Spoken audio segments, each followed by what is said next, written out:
Ιγκλέσιας. Με χώρο Κλέιτον. Ανέβηκε ψηλά ο Κουνενάκης. Είναι μόνος του ο Ζουράφσκι. Τη φορά αυτή αποφεύγει τον Τζόρβα 2-0. Ο Ματσέι Ζουράφσκι στο 18.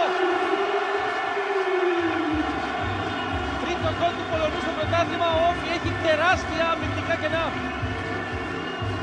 Και τώρα η άμυνά του στην κίνηση του Ζουράφσκι δεν έχει αντίδοτο. 2-0 στο 18.